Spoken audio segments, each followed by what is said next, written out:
Shalom Bapak Ibu yang dikasihi Tuhan. Puji Tuhan, kita bersyukur dapat berkumpul di tempat ini untuk beribadah kepada Tuhan. Saya undang jemaat untuk bangkit berdiri untuk mengambil saat teduh.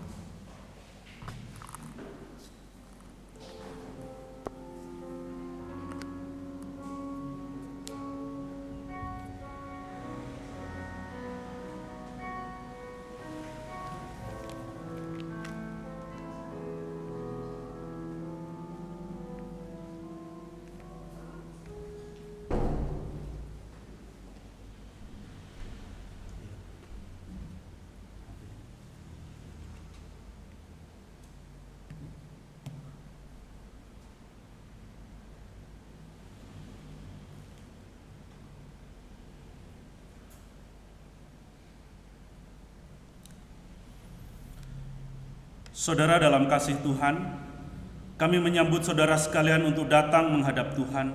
Dan kebaktian kita pada pagi hari ini kita mau landaskan pada pengakuan bahwa pertolongan kita datangnya dari Tuhan yang menciptakan langit dan bumi, yang kasih setianya kekal untuk selama-lamanya, dan yang tidak pernah meninggalkan perbuatan tangannya. Amin.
Firman Tuhan berkata, dan dalam keadaan sebagai manusia, ia telah merendahkan dirinya dan taat sampai mati, bahkan sampai mati di kayu salib.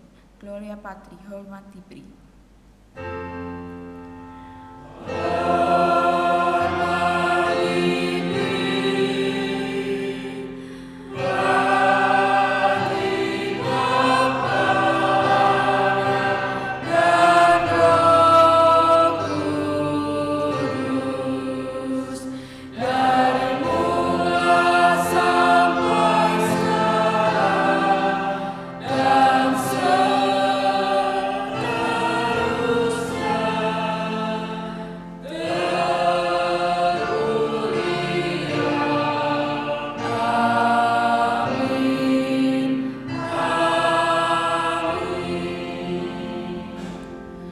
Pembacaan bersama diambil dari KPPK halaman 745, hari-hari Minggu masa sengsara. Kita akan membaca bergantian dimulai dari saya lalu jemaat sekalian. Tetapi sesungguhnya penyakit kitalah yang ditanggungnya dan kesengsaraan kita yang dipikulnya.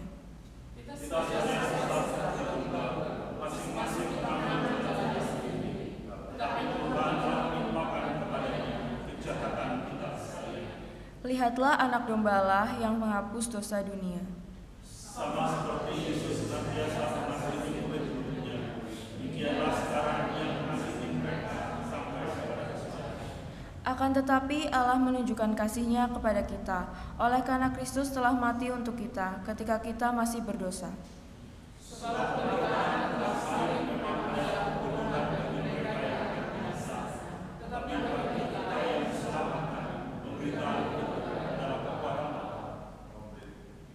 Mari kita naikkan pujian dari KPPK nomor 11, terpujilah nama Allah.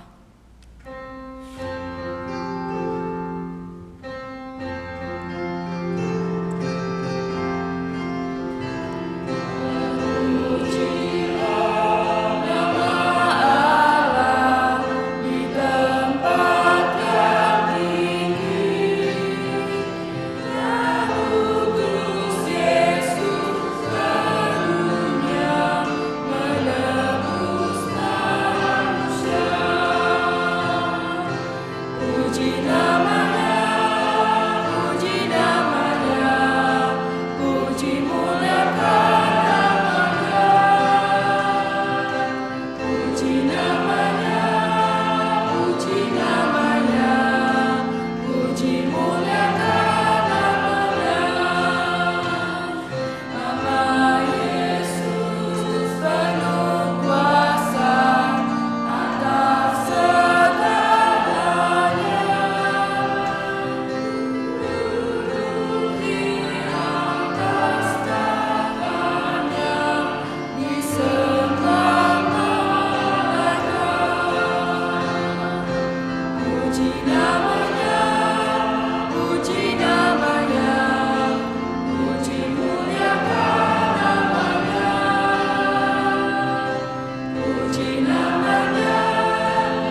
masuk ke dalam doa syafaat. Doa syafaat pada pagi hari ini akan dipimpin oleh Bapak Pacong.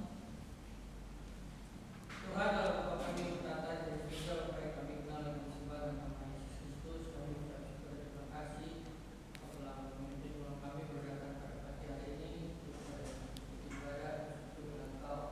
Pagi hari ini Bapa kami mau menyampaikan beberapa syafaat kami. Bapa kami ingat beberapa daripada jemaat yang telah mengalami kelemahan tubuh, biarlah Engkau sendiri yang mulai menolong memberikan kesembuhan, jamah mereka, agar mereka bersehat kembali hadir kumpul bersama kami. Kami juga berdoa untuk hamba-Mu yang akan menyampaikan firman Tuhan nanti, biar Engkau juga pakai menurut hamba-Mu. Kami juga berdoa untuk solusi masih berada di luar kota, biar Engkau juga sertai hamba-Mu ini agar boleh melakukan aktivitasnya di sana dengan baik dan boleh Engkau pimpin kembali jalanannya ke Engkau. Apa itu kami berdoa untuk bangsa negara kami yang masih menjalankan proses perhitungan suara di KPU. Kami biarlah Engkau turut campur, tolong agar siapapun yang akan mendapatkan hasil yang terbaik, atau siapapun yang kalah boleh diterima, sehingga bangsa ini boleh terus jalan, sehingga banyak orang yang dapat menikmati hidup di tempat ini. Apa juga kami mau berdoa untuk para majelis yang boleh melayani tempat ini, biar Engkau kita sertai, Engkau pimpin, kita akan nikmat dari biasa melayani Engkau dengan sungguh-sungguh, sehingga diri boleh berkembang. Dan kami berdoa untuk youth tempat ini, biar Engkau dipakai sehingga youth ini boleh terus bertumbuh, jumlah mereka terus tambah, dan juga Tuhan tolong agar institusi gereja ini boleh bersih penuh, biar Engkau pakai kami semua boleh beribadah dan melayani Engkau. Terima kasih Bapa, kami menyerahkan waktu ibadah kami dalam nama Tuhan, karena nama Yesus yang Tuhan kita bersyukur. Kita lanjutkan dengan pembacaan Alkitab kita yang diambil dari Filipi 2 ayat 5 sampai 11. Kita akan baca bersama-sama ayat firman Tuhan ini. Hendaklah kamu dalam hidupmu bersama menaruh pikiran dan perasaan yang terdapat juga dalam Kristus Tuhan, yang walaupun dalam rupa Allah tidak menganggap kesetaraan dengan Allah sebagai milik yang harus dipertahankan, melainkan telah mengosongkan dirinya sendiri dan mengambil rupa seorang hamba dan menjadi sama dengan manusia. Dan dalam keadaan sebagai manusia, ia telah merendahkan dirinya dan taat sampai mati, bahkan sampai mati di kayu salib. Itulah sebabnya Allah sangat meninggikan dia dan mengaruniakan kepadanya nama di atas segala nama, supaya dalam nama Yesus bertekuk lutut segala yang ada di atas bumi dan yang ada di bawah bumi, dan segala lidah mengaku Yesus Kristus adalah Tuhan dan Allah Bapa. Jemaat boleh duduk kembali. Kita masih diberikan kesempatan untuk Tuhan untuk memberikan persembahan yang terbaik sambil menyanyikan KPPK nomor 217, Ingat akan Nama Yesus.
Bapak untuk bangkit berdiri.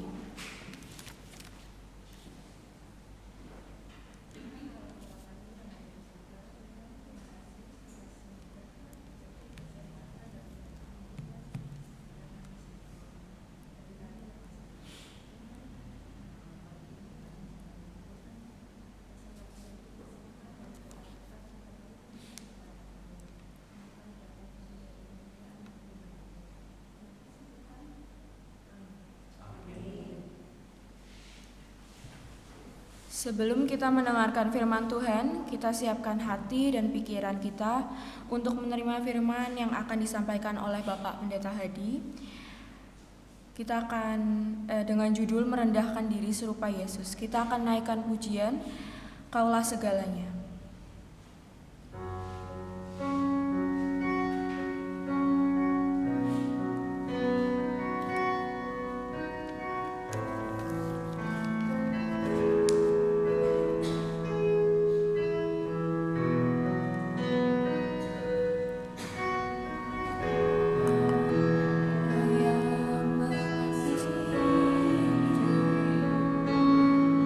Kuasamu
Silakan.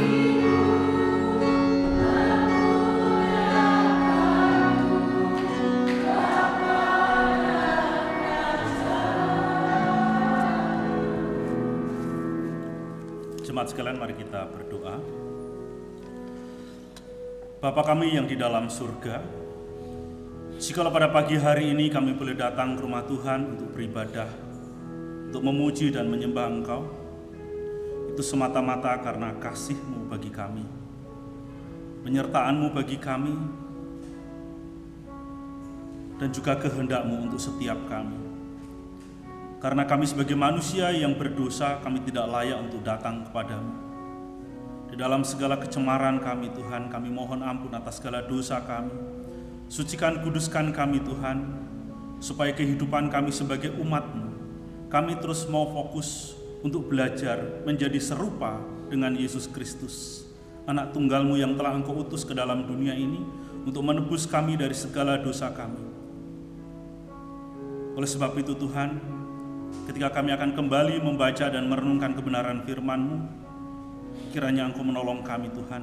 Berikan pengertian firman itu dalam hati kami pribadi lepas pribadi, supaya kami bukan hanya menjadi pendengar-pendengar yang pasif, tetapi kami juga mau menjadi orang-orang Kristen, menjadi umat Tuhan yang aktif di dalam kehidupan kami, di dalam mempraktekkan kebenaran firman Tuhan dalam segala keadaan hidup kami. Urapi hamba-Mu Tuhan, pakai hamba-Mu yang penuh dengan kelemahan dan keterbatasan ini untuk menyampaikan sabda Tuhan. Di dalam nama Tuhan Yesus kami berdoa dan bersyukur. Amin. Shalom jemaat yang dikasihi oleh Tuhan. Puji nama Tuhan, pagi ini kita boleh bersama-sama untuk merenungkan kembali kebenaran firman Tuhan yang tadi kita sudah baca. Namun sebelumnya minta tolong Tiara untuk bisa menampilkan nanti ayat 1 sampai dengan ayat yang keempat di dalam Filipi pasal 2. Oke. Saudara-saudaraku yang dikasihi oleh Tuhan, tema kita hari ini yaitu merendahkan diri serupa dengan Kristus. Saudara, setiap kita punya helm. Ada ya di rumah ya. Setiap kita pasti punya helm kalau mau pergi kemana-mana naik motor. Ada yang menarik nggak dari helm itu? Ada tulisan apa di helm yang Bapak Ibu Saudara pakai? Apa? SNI ya. Jadi SNI itu tulisan yang menarik di helm kita. Kalau yang belum punya helm, kalau mau beli helm, apakah tulisan itu juga akan menjadi satu pertimbangan Bapak Ibu Saudara untuk membelinya? Ya, betul ya. Tulisan SNI walaupun itu hanya 3 huruf yang tertera di helm, tapi itu menjadi salah satu syarat ataupun juga menjadi sesuatu yang menarik sehingga kita mau membelinya. Kalau tidak ada SNI-nya, beli enggak? Walaupun helm itu bagus. Murah lagi. Mau enggak? Mungkin kita akan berpikir 2 kali. Kenapa? Waduh, kalau aku beli helm ini, nanti kalau pas saya pakai ada operasi gitu kan, ada pemeriksaan helm saya ketahuan nggak ada SNI-nya, ditilang nggak sama polisi? Kita bisa kena tilang karena kita tidak menggunakan helm yang ada tulisannya SNI. Apa sih artinya SNI? Standar Nasional Indonesia. Kenapa pemerintah Indonesia mengeluarkan satu helm ataupun membuat satu aturan supaya helm itu harus ada standarnya? Tujuannya tidak lain dan tidak bukan adalah dengan adanya kestandaran itu pemerintah mau melindungi seluruh warganya, seluruh masyarakatnya, walaupun itu tidak kita inginkan. Ketika mengalami kecelakaan, jatuh dari sepeda motor begitu, kepala kita bisa tetap aman. Walaupun tidak selalu seperti itu, tetapi itu tujuan utamanya. Ada sebuah standar yang memang diberikan supaya seluruh rakyat Indonesia yang mau membeli helm, mengenakan helm harus sesuai dengan standar. Standar itu diberikan untuk melindungi setiap kita dari kecelakaan. Nah, sehingga ketika kita membeli helm itu menjadi salah satu dasar pertimbangannya. Dan ketika kita ketemu dengan polisi lalu lintas yang sedang melakukan razia ataupun pemeriksaan, kita bisa aman selain surat-surat, helm kita sudah standar. Saudara, standar ini penting karena dengan standar itu semua orang akan tahu, akan mengerti apa yang harus ia kenakan ketika dia mengendarai sepeda motor. Dengan adanya standar itu, dengan adanya SNI, ketika kita menggunakan helm itu pun kita merasa kita sudah aman. Kita memiliki rasa percaya diri bahwa helm yang saya pakai adalah helm yang bisa dan mampu melindungi kepala saya dari berbagai macam benturan jika itu terjadi. Dengan standar maka semua orang bisa memahami dan mengerti apa yang harus dia kenakan, baik itu kualitasnya maupun juga talinya. Saudara-saudaraku yang dikasihi oleh Tuhan, standar itu penting. Karena standar itulah yang akan berlaku secara umum dan diterima kebenarannya secara umum. Nah, demikian juga di dalam kehidupan saudara dan saya. Di dalam hidup kita sesungguhnya Tuhan sudah memberikan satu standar bagaimana saudara dan saya itu harus hidup sebagai orang-orang Kristen, sebagai pengikut-pengikut Kristus, sebagai anggota jemaat Tuhan. Kita itu sesungguhnya sudah memiliki standar itu. Dan standar kehidupan kekristenan itu tidak berlaku nasional, tidak berlaku tingkat kabupaten, tidak berlaku seluruh Indonesia, tidak. Tetapi standar kehidupan Kristen itu berlaku untuk seluruh umat Kristen di seluruh dunia. Di sepanjang abad dan zaman, baik orang Kristen yang sudah mendahului kita maupun kita hari ini maupun orang-orang Kristen yang akan datang. Standarnya itu sudah ada yang sudah Tuhan tetapkan di dalam hidup kita, di dalam berjemaat. Tujuannya apa? Tujuannya tidak lain dan tidak bukan supaya kita memiliki standar yang sama, memiliki gaya hidup yang sama, walaupun kita berbeda satu dengan yang lain. Tetapi Tuhan memberikan satu standar di dalam hidup kita supaya kita memiliki pikiran dan perasaan yang sama sebagai umat Tuhan, sebagai milik Tuhan, sebagai kepunyaan Tuhan, sebagai pribadi-pribadi yang sudah ditebus oleh Tuhan. Jadi saudara, kita ini punya standar yang sama di dalam iman kita. Kita sama-sama memperhatikan di dalam ayat yang kelima.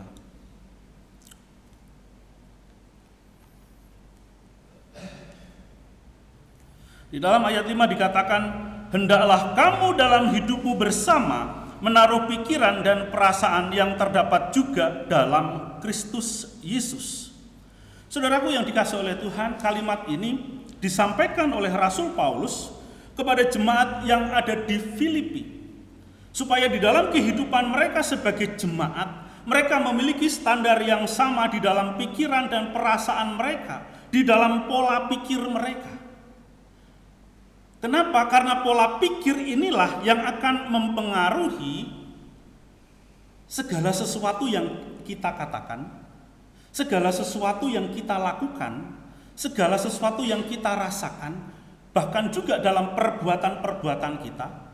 Pikiran dan perasaan itu akan mempengaruhi tindakan kita ataupun sikap kita ketika kita mengambil keputusan.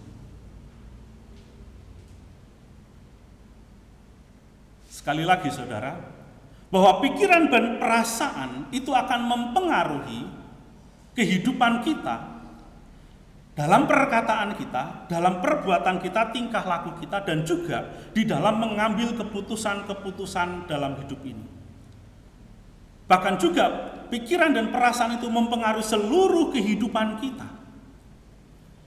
Dan Rasul Paulus memberikan nasihat kepada jemaat supaya pikiran dan perasaan kita ini, dikatakan hendaklah kamu dalam hidupmu bersama-sama, di dalam hidupmu berjemaat, di dalam hidupmu bermasyarakat, kamu menaruh ataupun memiliki pikiran dan perasaan yang terdapat juga dalam Kristus Yesus. Jadi ini standarnya. Standar pikiran dan perasaan kita itu harus sama dengan apa yang Yesus Kristus pikirkan, apa yang Yesus Kristus rasakan, yang Yesus Kristus telah lakukan di dalam kehidupan kita. Yang seperti apa? Nanti kita akan bersama-sama melihatnya. Saudara, semangat inilah yang harus saudara dan saya miliki sebagai umat Tuhan, sebagai orang yang mengaku bahwa aku adalah orang Kristen yang sudah ditebus oleh Tuhan Yesus. Saudara, ada yang mengatakan bahwa kenapa hal ini ditulis oleh Paulus kepada jemaat yang ada di Filipi. Ada yang mengatakan karena di jemaat itu sedang ada perselisihan. Ya memang ada. Tetapi di dalam pasal 4 ayat 2 itu yang berselisih cuma 2 orang. Mereka sudah dinasehati oleh Paulus. Ya memang tidak salah, ada perselisihan. Tetapi sesungguhnya jemaat yang ada di Filipi adalah jemaat yang sebetulnya, ya bukan sebetulnya, memang sesungguhnya membuat hati Paulus itu bersuka cita. Paulus itu bahagia melihat kehidupan kerohanian jemaat yang ada di Filipi. Jadi kalaupun ada perselisihan itu sesuatu yang wajar, dalam tanda kutip ya, normal, namanya orang beda pendapat dan lain sebagainya, itu bisa terjadi. Sesungguhnya kehidupan jemaat di Filipi adalah kehidupan jemaat yang sudah sungguh-sungguh memuliakan Tuhan. Mereka memiliki kehidupan kerohanian, memiliki kesaksian hidup yang baik. Dan itu membuat hati Paulus itu bersuka cita. Hati Paulus tidak pernah bersedih dengan keadaan jemaat yang ada di Filipi. Mereka dipuji karena iman mereka. Tetapi kenapa Paulus memberikan standar itu, mengingatkan hal itu? Saudara, kita perhatikan di dalam pasal 2 ayat 1, mungkin bisa ditayangkan.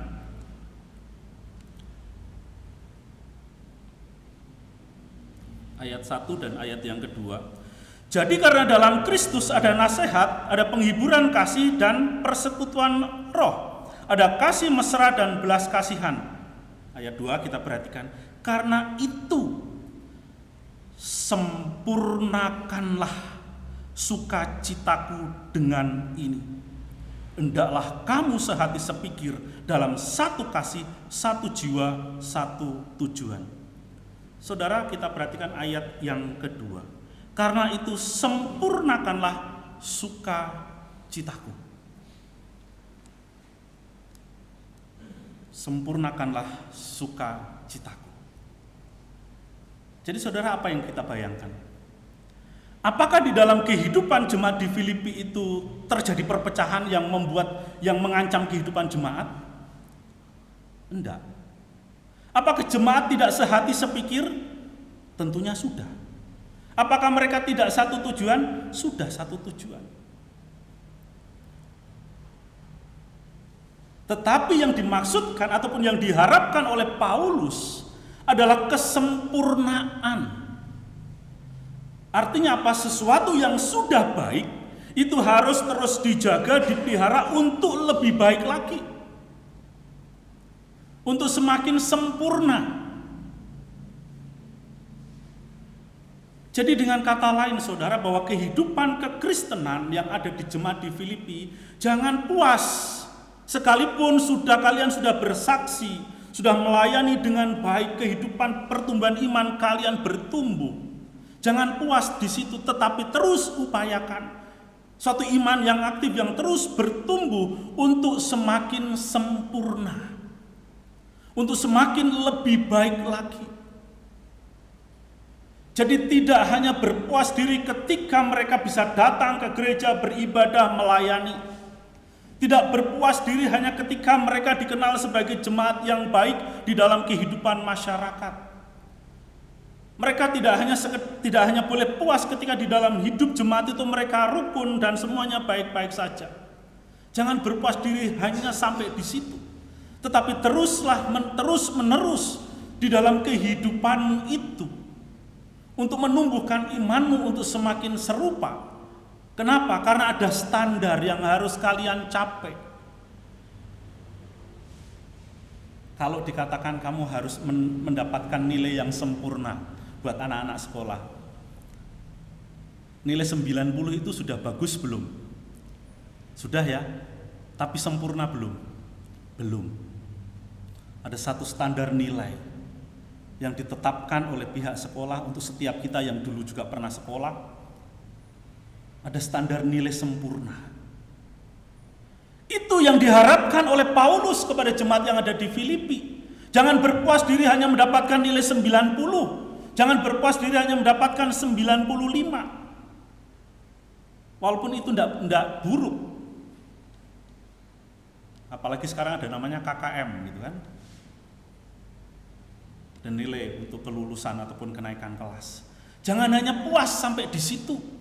Mencapai KKM itu sudah bagus, udah baik. Tetapi tingkatkan terus. Kenapa? Karena ada nilai sempurna yang dituntut oleh guru-guru kalian. Nah, demikian juga di dalam kehidupan kita sebagai anak-anak Tuhan. Jangan berpuas diri ketika hidupmu sudah diberkati oleh Tuhan.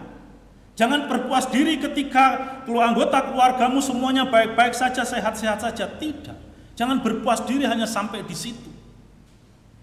Ada satu standar yang harus saudara dan saya raih, yang harus saudara saya upayakan. Kita jangan menjadi orang-orang Kristen yang hanya berdiam diri. Tetapi mari kita turut ambil bagian di dalam mencapai kesempurnaan itu. Menyempurnakan sukacita Tuhan. Dan tadi saya katakan bahwa standarnya itu ada di dalam Kristus. Nah, oleh sebab itu saudaraku yang dikasihi oleh Tuhan, kehidupan saudara dan saya tidak boleh berhenti sampai di sini. Kita tidak boleh berpuas diri hanya menjadi orang Kristen yang biasa-biasa saja. Di dalam ayat 5 tadi dikatakan bahwa hendaklah kamu dalam hidupmu bersama menaruh pikiran dan perasaan yang terdapat juga dalam Kristus Yesus. Pikiran dan perasaan seperti apa yang dimiliki oleh Tuhan Yesus Kristus itu? Pikiran dan perasaan seperti apa yang harus menjadi standar di dalam hidup kekristenan buat saudara dan saya untuk setiap kita? Di dalam ayat yang ke-6 dikatakan, yang walaupun dalam rupa Allah tidak menganggap kesetaraan dengan Allah itu sebagai milik yang harus dipertahankan, melainkan telah mengosongkan dirinya sendiri dan mengambil rupa seorang hamba dan menjadi sama dengan manusia. Dan dalam keadaan sebagai manusia, ia telah merendahkan dirinya dan taat sampai mati, bahkan mati di atas kayu salib. Saudaraku yang dikasihi oleh Tuhan, itulah standar kesempurnaan yang sudah Tuhan Yesus teladankan. Bagaimana supaya saudara dan saya bisa memiliki pikiran dan perasaan yang terdapat di dalam Yesus Kristus itu? Tuhan Yesus memberikan satu teladan tentang kerendahan hati. Rendah hati itu tidak sama dengan minder ya. Rendah hati itu bukan minder. Rendah hati yang ditunjukkan oleh Tuhan Yesus adalah satu keadaan kehidupan yang sungguh-sungguh dipersembahkan untuk Tuhan. Suatu kehidupan yang tidak mementingkan diri sendiri. Suatu kehidupan yang mengutamakan orang lain. Satu kehidupan yang mau sungguh-sungguh mengasihi manusia, mengasihi sesama. Oleh sebab itu, Yesus Kristus juga disebut sebagai hamba Allah. Allah yang menjadi manusia itu sudah sangat-sangat merendahkan diri. Penguasa pencipta menjadi ciptaan itu sudah sangat-sangat merendahkan dirinya. Sudah anak-anak di surga turun ke dunia menjadi sama seperti saudara dan saya. Merasa lapar, menderita, sengsara, mengalami penderitaan-penderitaan yang sama seperti kita. Itu adalah perendahan diri. Tapi saudara, apakah Yesus itu merendahkan diri hanya menjadi sama seperti kita? Enggak. Dia lebih merendahkan diri lagi. Dia telah mengosongkan dirinya, mengambil rupa menjadi seorang hamba. Dia tidak menganggap kesetaraan sama sejajar dengan Allah itu sebagai milik yang harus dipertahankan. Dia menjadi sama seperti saudara dan saya, dan di dalam kasih-Nya ia telah menyerahkan dirinya untuk dipaku di atas kayu salib. Untuk mati bagi saudara dan saya yang berdosa. Mati, saudara. Untuk kita, manusia-manusia yang bejat, manusia yang penuh dengan cacat celah, manusia yang sering kali menyakiti hati sesamanya, tetapi Yesus mau mati untuk kita. Untuk manusia yang seharusnya binasa dan mengalami murka Allah. Tetapi kasih Allah begitu luar biasa. Ya datang ke dalam dunia ini, mengambil rupa manusia, menjadi sama seperti kita. Memberikan satu keteladanan, dia mau menyerahkan hidupnya untuk saudara dan saya. Bagaimana kasih Allah itu diberikan kepada saudara dan saya, supaya saudara dan saya menjadi milik Tuhan, yang di dalam kehidupan ini kita mau sungguh-sungguh menyenangkan hati Tuhan. Saudara, untuk memiliki pikiran dan perasaan yang terdapat di dalam Kristus, itu memang tidak mudah. Kenapa? Karena saudara dan saya harus sungguh-sungguh mengenal siapa Yesus itu di dalam hidup kita. Bagaimana saudara dan saya harus sungguh-sungguh merasakan secara pribadi dalam hidup saudara, mengalami perjumpaan dengan Kristus dan mengalami penebusan itu. Mengalami kasih Allah, merasakannya. Sehingga ada sesuatu yang berubah dari hidup saudara. Apa yang berubah? Pola pikir kita, saudara. Karena seseorang yang sudah mengalami pertobatan yang sungguh-sungguh, pertobatan yang sejati, pola pikirnya itu diubah untuk menjadi semakin serupa Kristus. Dengan kerelaan, dengan secara aktif kita mohon kekuatan yang daripada Tuhan, mengubah pikiran kita, mengubah hati kita untuk menjadi semakin serupa Kristus. Sehingga di dalam kehidupan kita hari ini sebagai orang-orang yang percaya, kita terus memandang kepada Tuhan, bagaimana supaya hidup saya ini memuliakan akan nama Tuhan. Fokus hidup kita berubah. Aku mau menyenangkan Tuhan, aku mau mengasihi Tuhan, aku mau mengasihi sesama. Kenapa, saudara? Karena secara kedagingan ketika manusia itu masih hidup di dalam dosa, dia akan mementingkan dirinya sendiri. Dia tidak peduli dengan orang lain. Dosa itu menjadi satu tujuan utama hidupnya.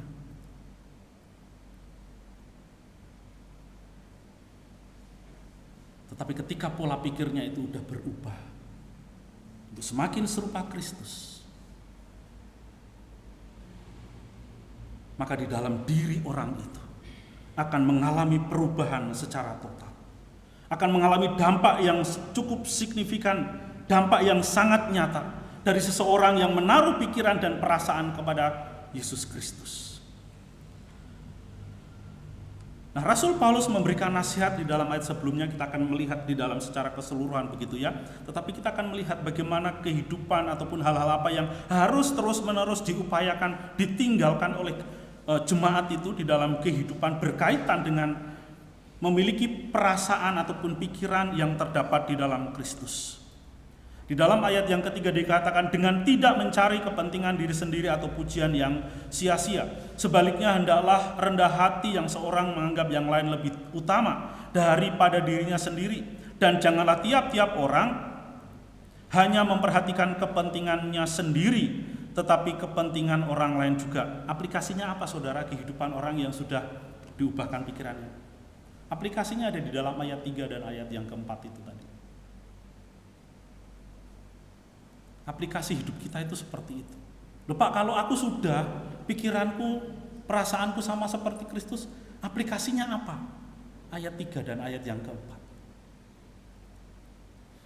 Bahwa orang yang pikirannya diubahkan, perasaannya diubahkan untuk menjadi semakin serupa Kristus, maka orang itu akan membuang ambisi-ambisi pribadinya. Hidupnya tidak lagi egois, tidak mementingkan diri sendiri. Di dalam kehidupan kita sebagai jemaat, karena ini kan sebetulnya bukan hanya persoalan pribadi, tetapi ini menjadi tanggung jawab bersama. Setiap kita memiliki tanggung jawab yang sama untuk mengubah hati dan pikiran kita untuk menjadi semakin serupa Kristus, menjadi standar itu. Itu harus menjadi semangat bersama-sama di dalam diri kita pribadi lepas pribadi. Sehingga dulu saya katakan, saya pernah menyampaikan, kita jangan menjadi orang Kristen yang punya semangat apa? Orang Kristen CCTV, yang hanya melihat keburukan-keburukan orang lain, tetapi tidak mau memperbaiki diri sendiri. Hanya melihat kejelekan-kejelekan orang lain, tapi tidak berani mengoreksi diri sendiri, mengintrospeksi diri sendiri. Apakah aku sudah menjadi orang Kristen yang sesuai dengan apa yang Tuhan mau? Kita jangan pernah menuntut orang lain, oh kamu harus, karena kamu orang Kristen maka kamu harus begini-begini sesuai dengan firman Tuhan. Tidak. Karena ini adalah tanggung jawab pribadi saudara dan saya di hadapan Tuhan sebagai orang Kristen. Bagaimana saudara dan saya membangun relasi secara pribadi dengan Tuhan. Kita yang sudah mendapatkan kasih Tuhan itu memiliki semangat, aku mau menjadi semakin serupa dengan Kristus. Merendahkan diri. Aku tidak boleh sombong. Aku harus mengasihi seorang akan yang lain dengan tulus ikhlas. Aku tidak boleh menjadi penghakim atas kehidupan saudara-saudaraku seimanku. Saudaraku yang dikasihi oleh Tuhan, itulah yang dikerjakan oleh Tuhan Yesus, yang diwujudkan oleh Tuhan Yesus. Aku datang ke dalam dunia ini bukan untuk menghakimi, tetapi menyelamatkan mereka. Bukan orang sehat yang membutuhkan dokter, tabib, tetapi orang sakit. Dan saudara dan saya adalah orang-orang yang sakit yang dimaksudkan oleh Tuhan Yesus. Sebagai manusia-manusia yang berdosa, yang membutuhkan Yesus Kristus dalam hidup ini, yang membutuhkan kekuatan yang daripada Tuhan, supaya saudara dan saya bisa hidup semakin serupa Kristus, menjadi pribadi-pribadi yang mau taat, yang semakin rindu berdoa, Tuhan aku mau disempurnakan. Ada satu lagu pujian kan, ku mau sepertimu Yesus, disempurnakan selalu. Saudara, lagu itu enak. Orang Kristen sering menyanyikannya, nadanya enak, tetapi seringkali kata-katanya itu tidak bisa menyentuh hatinya. Hanya ucapan di bibir saja. Ku mau sepertimu Yesus, disempurnakan selalu. Itu sebuah lagu yang sangat indah, senada dengan apa yang diajarkan oleh firman Tuhan, bahwa setiap saudara dan saya dipanggil untuk menjadi orang-orang Kristen yang harus semakin serupa dengan Kristus.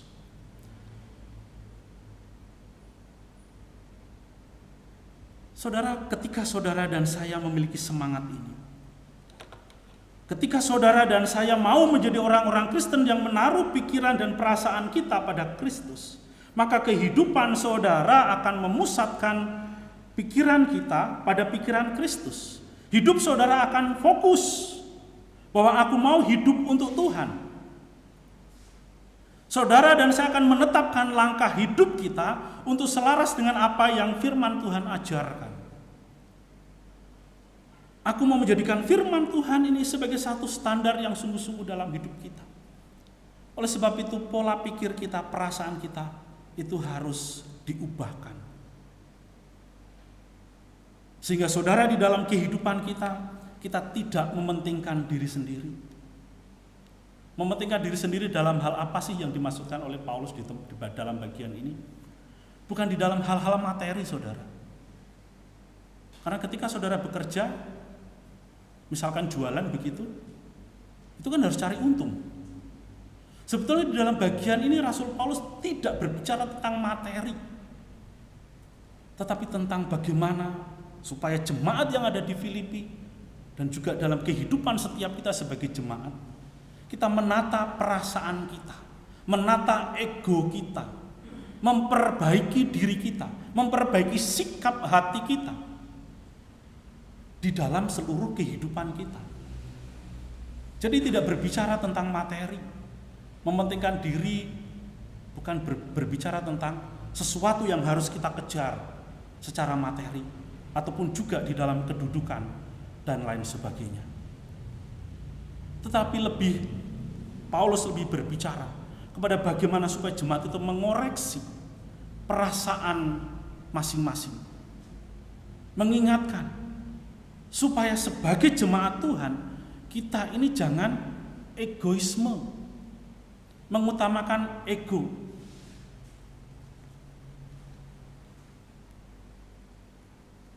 Di dalam ayat yang ketiga, dengan tidak mementingkan kepentingan sendiri atau yang lain lagi, yaitu pujian yang sia-sia. Semua orang memang butuh dipuji, tetapi kalau pujian itu hanya membuat kita tidak bertumbuh, untuk apa?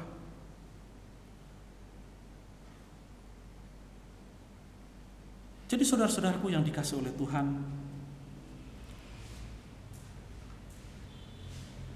kehidupan saudara dan saya, kita semua diproses, kita semua dibentuk melalui masalah persoalan yang Tuhan izinkan di dalam kehidupan kita, baik itu dalam pekerjaan kita, rumah tangga kita, keluarga kita, mungkin studi kita, supaya kita semakin mengingat akan panggilan kita, bahwa proses penyempurnaan itu terus-menerus akan Tuhan kerjakan dalam hidup setiap kita. Melalui masalah-masalah yang Tuhan izinkan, melalui sakit penyakit yang Tuhan izinkan, Tuhan mau memurnikan kehidupan saudara dan saya. Apakah kita mau sungguh-sungguh mengutamakan Tuhan di dalam hidup kita? Tuhan adalah segala-galanya di dalam hidup kita. Sehingga melalui kehidupan kita, saudara, Kristus diberitakan, Kristus dimuliakan. Jangan sampai melalui kehidupan kita justru itu merusak nama Tuhan, merusak kehidupan gereja. Ketika di dalam gereja kita mencari pujian yang sia-sia, di dalam gereja ketika kita mengedepankan egoisme kita, mengedepankan kesombongan kita, mengutamakan kepentingan kita, maka itu menjadi sesuatu yang berbahaya di dalam hidup kita. Karena kadang-kadang secara manusia itu kita itu menginginkan hal-hal itu, kepuasan, bukan di dalam, saya tidak berbicara tentang hal materi. Kemarin saya membaca sengaja saya searching di Google. Kita pernah dengar ya geng Kelitih ya.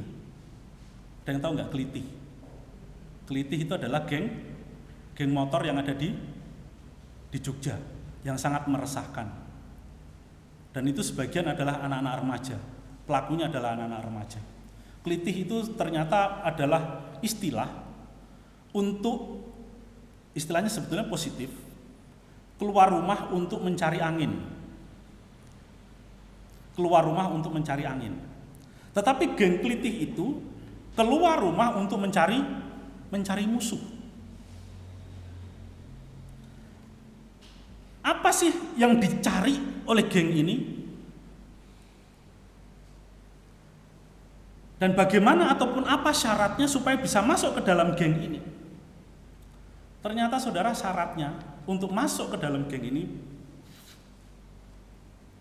nggak bayar.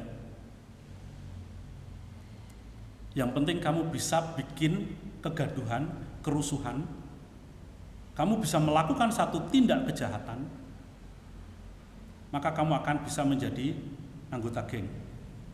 Ingat, jangan merampok, jangan jambret, jangan mengambil harta milik orang yang kamu lukai. Jadi motivasinya bukan harta, bukan uang. Jangan membacok orang yang sedang goncengan. Sepertinya baik ya. Jangan membacok perempuan yang sedang naik motor. Lalu sasarannya siapa? Laki-laki naik motor sendirian di malam hari. Kalau kamu sudah bisa berhasil melukai orang itu, kamu boleh masuk. Kalau ketangkap polisi, itu adalah poin tersendiri. Apa yang mereka dapatkan di geng itu? mereka bukan mencari harta, tetapi ada kepuasan hati ketika bisa melukai orang lain, mencederai orang lain. Ketika dia akan merasa puas ketika mereka berurusan dengan polisi. Itu salah satu contoh bagaimana kekuatan dosa itu menguasai hati dan pikiran ketika orang itu tidak bertobat. Mereka hanya mencari kepuasan itu. Mereka bisa puas ketika ada orang yang sengsara karena kena sabit parang dan lain sebagainya. Motornya nggak diambil, dompetnya nggak diambil. Bagaimana caranya supaya dia jatuh? Dia terluka. Ya kalau mati ya sudah. Nggak ada rasa bersalah. Peduli amat dengan orang lain. Peduli amat dengan keluarganya. Itu semangat kelitih, saudara-saudara. Jangan sampai itu terjadi di dalam kehidupan kita sebagai orang Kristen, karena saya sebagai orang yang ingin dipuaskan hatinya, dipuaskan keinginannya, dipuaskan egonya, sehingga di dalam kehidupan kita tidak peduli dengan iman kita, mengabaikan keteladanan yang sama seperti Kristus itu. Tadi saya katakan, dan di dalam bulan ini kita akan memperingati hari kematian Yesus Kristus, Jumat Agung, di mana saudara dan saya diingatkan betapa Yesus sudah mengasihi kita. Ia sudah merendahkan dirinya. Dia taat sampai mati, bahkan mati di atas kayu salib. Itu adalah bentuk kasih Allah kepada saudara dan saya.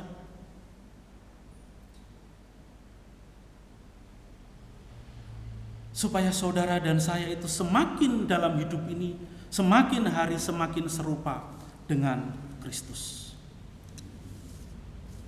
Saudara, di dalam Roma pasal 8 ayat 29, di situ dikatakan sebab semua orang yang dipilihnya dari semula, mereka juga yang ditentukannya dari semula untuk menjadi serupa dengan gambaran anaknya, supaya anaknya itu menjadi yang sulung di antara banyak saudara. Jadi saudaraku yang dikasihi oleh Tuhan, firman Tuhan kepada jemaat yang ada di rumah, mereka diingatkan bahwa Yesus Kristus itu telah ditentukan Allah untuk menolong, untuk menyelamatkan saudara dan saya, supaya saudara dan saya sebagai manusia yang berdosa mendapatkan pengampunan dosa itu, memperoleh anugerah keselamatan, supaya hidup saudara ini menjadi semakin serupa dengan gambar anaknya. Oleh sebab itu, kiranya melalui kebenaran firman Tuhan ini, kita boleh mau bersama-sama belajar untuk merendahkan diri, untuk semakin serupa dengan Kristus. Saudara dan saya adalah anak-anak Tuhan, kita adalah umat Tuhan, kita adalah miliknya Tuhan. Jika saudara dan saya mau menjadi pelayan-pelayan Tuhan, memang yang kita layani adalah manusia, tetapi yang kita puaskan adalah hati Tuhan. Karena ketika kita melayani dan yang kita puaskan adalah hati manusia, maka kita menjadi pelayan-pelayan manusia. Dan hati manusia tidak pernah ada rasa puas. Tetapi ketika kita mau sungguh-sungguh mau melayani Tuhan, kita akan mengerjakannya dengan sungguh-sungguh untuk kemuliaan nama Tuhan. Maka Tuhanlah yang menilai kehidupan saudara, menilai pelayanan saudara, menilai kesungguhan hati saudara. Dan kita akan semakin menikmati berkat-berkat Tuhan di dalam hidup saudara dan saya. Kiranya Tuhan menolong kita supaya saudara dan saya semakin serupa dengan Kristus. Amin. Minta kesediaan penginjil Rita untuk tutup dalam doa. Kami sungguh bersyukur untuk kebenaran firman-Mu yang sudah kami dengar pada pagi hari ini.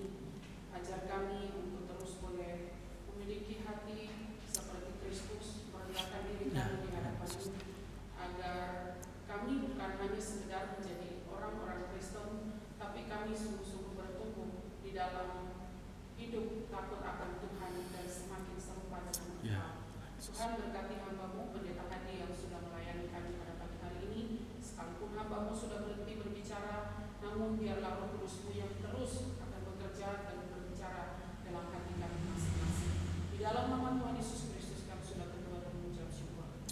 Amin. Terima kasih. Waktu saya kembalikan kepada Saudari Lia.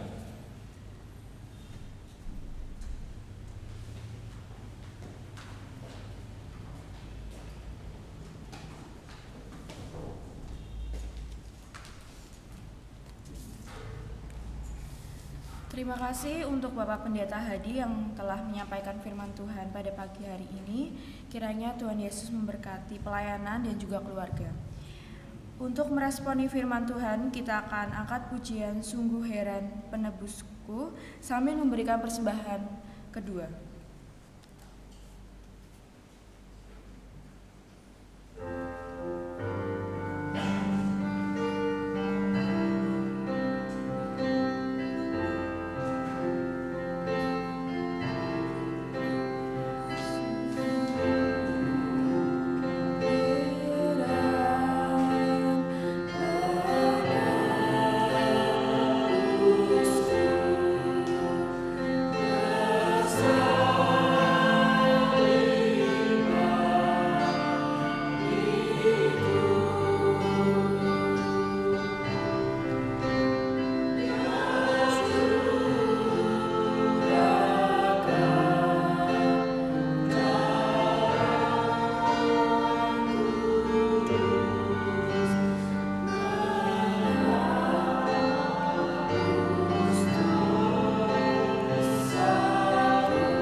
Kita akan mengikrarkan pengakuan iman kita melalui pengakuan imam rasul. Aku percaya kepada Allah, Bapa yang Maha Kuasa, Khalik langit dan bumi, dan kepada Yesus Kristus anaknya yang tunggal Tuhan kita, yang dikandung daripada Roh Kudus, lahir dari anak darah Maria, yang menderita sengsara di bawah pemerintahan Pontius Pilatus, disalibkan, mati dan dikuburkan, turun dalam kerajaan maut. Pada hari yang ketiga bangkit pula dari antara orang mati, naik ke sorga, duduk di sebelah kanan Allah, Bapa yang Maha Kuasa. Dan dari sana ia akan datang untuk menghakimi orang yang hidup dan yang mati. Aku percaya kepada Roh Kudus, gereja yang kudus dan am, dan hidup yang kekal. Amin. Untuk mengakhiri ibadah kita pada pagi hari ini, kita akan menaikkan pujian doksologi. Nanti doa berkat akan disampaikan oleh Bapak Pendeta Hadi, dan kita respon dengan pujian amin.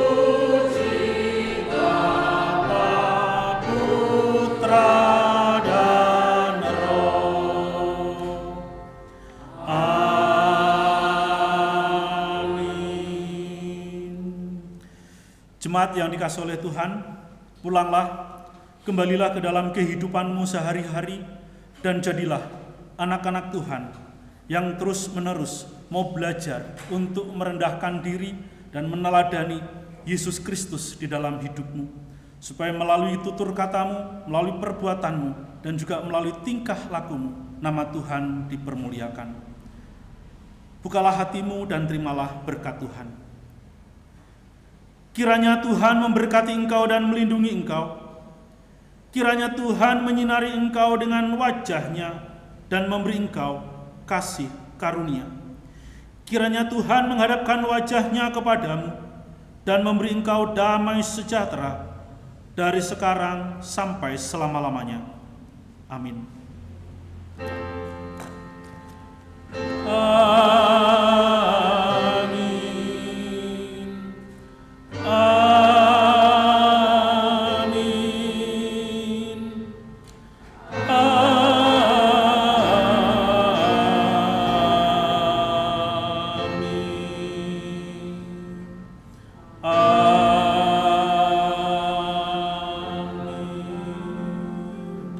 Silakan jemaat duduk kembali.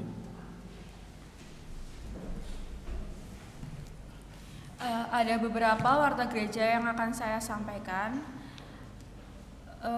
Minggu 24 Maret 2024, pengkhotbah Pak Pendeta Hadi, liturgi Stileni, doa syafaat Ibu Heni, petugas pelayanan Bapak Tanto dan Bapak Hobi, doa syukur Bapak Tanto, singer Saudari Intan dan Saudari Tiara, LCD Saudara Arnes, pemusik Saudari Francisca.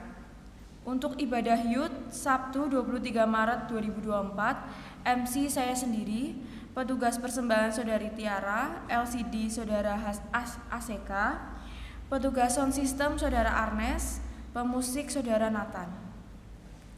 Untuk persekutuan Youth setiap hari Sabtu pukul 18.00 WIB, ibadah sekolah minggu setiap hari Minggu pukul 09.00 WIB, kebaktian doa setiap hari Rabu pukul 18.00 WIB.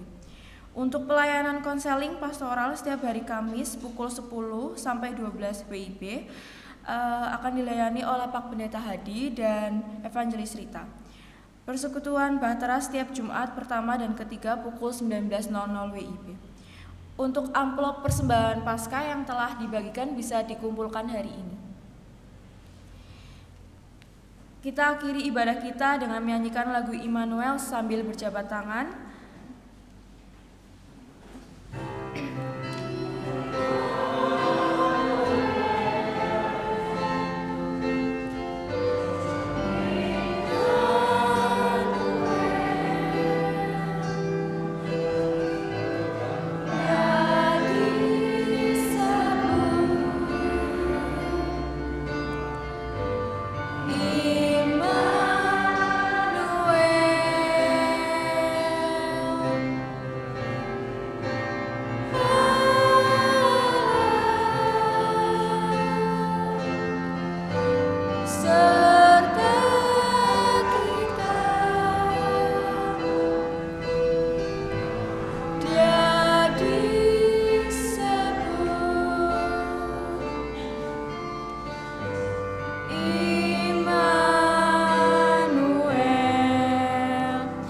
Ibadah kita selesai, Bapak Ibu dapat mengambil saat teduh. Selamat hari Minggu, Tuhan Yesus memberkati.